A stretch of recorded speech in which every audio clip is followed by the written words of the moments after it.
disappoint me, kid. You're late. You plan on making a habit of this? What? You're fired! But I just... You make a valid point. Welcome back. It's benefits. You waste an exorbitant amount of time. You know that? Suit up. You don't look too pumped. Come on! Let's get pumped! This is the place where dreams are made or destroyed.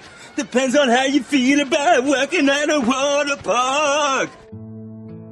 Hi, this is B007 back for another 10-minute spoiler-free movie review, and today I'm talking about a really heartwarming coming-of-age comedy drama called The Way, Way Back, which refers to the poor kids who are driving up on summer holidays and have to sit in the right back seat of an estate car. So it's a kind of curious film. When I was watching it, at times I thought it kind of lacked pace. It felt very obvious in its plot choices. And the humour was sort of very gentle, and I rarely broke out into sort of laugh out loud hilarity. And yet there was just something about this movie. It's so lovable, it's so quirky, it has this wonderfully sort of nostalgic homespun style that makes it really memorable and enjoyable, and it's really stuck with me. So as I said before, The Way, Way Back is a classic teenage coming-of-age story.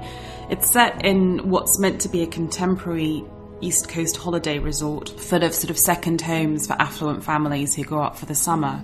But really it has a very sort of ramshackle, nostalgic early 80s air. And I think that's partly because apparently at one point the directors were going to set it in the early 80s, but then didn't, because obviously that's quite of a budgetary feat. But the upshot is that it does have this wonderful, slightly faded, sepia-toned, you can almost smell the driftwood. It really works, the production design of this film. And the teenager in question is a kid called Duncan, played by Liam James, who I think is in the US version of The Killing. And he is just miserable at the opening of this film. And his mother, Pam, who's played by the wonderful Toni Colette, she's this beautifully drawn character. She's very well-meaning. She obviously does love her son. But she's one of these divorcee, middle-aged, who's getting slightly panicked and feels vulnerable, and is dating this really quite nasty, sort of passive-aggressive, slick talker called Trent, played by Steve Carell, which is brilliant casting against type. And there's a sense in which all the way through this movie you look at Pam and think, why are you with this total douchebag? And there's a deep, deep, profound truth to the vulnerability that she has and the desperation that at this point in her life she needs to do whatever it takes to keep a guy, even as he makes her son miserable.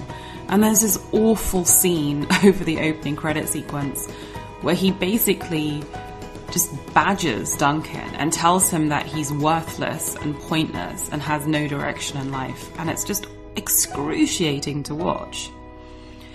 So Duncan's faced with a situation where he's in this holiday home. There's all these adults who are just basically playing like kids, getting high and getting drunk and whatnot.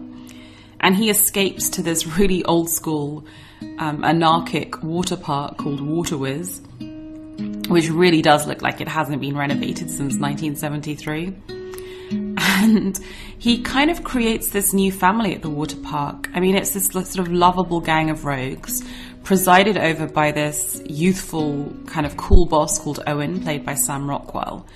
And again, I think it's just really beautifully written and played, the story, because with Owen, you both see that sort of lovable, fun-loving, super cool hip boss aspect, but you also see how that could be deeply frustrating to anyone who seriously wants to run the water park or indeed have a relationship with him. And one of the real strengths of this movie, in terms of the subplots, is there's a relationship with Owen and one of his employees, who's played by Maya Rudolph. And we just get this wonderfully sort of nuanced picture of the fact that they might have had a relationship, that she feels let down by him, but ultimately she does love him. And it's just so beautifully played, because it's not really in the script, it's all in the sort of spaces that hang between the script and their body language. It's really beautiful. But anyway, that all sounds rather profound. I mean, around that at the water park, there's all sorts of fun stuff happening. Duncan really comes into his own. He gets the kind of cool older brother who's going to show him how to have a good time. And that renewed self-confidence and self-esteem carries itself back into his interrelations with his family, with really explosive results. So there's a lot to love in this film. I love, as I said, that relationship with Owen and Caitlin. I love that sort of faded, glorious picture of summers on the beach.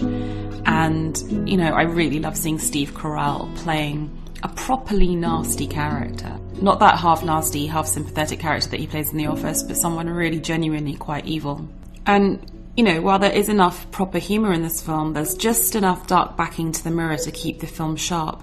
I love that we do see the consequences of these adults basically absolving all responsibility for their kids.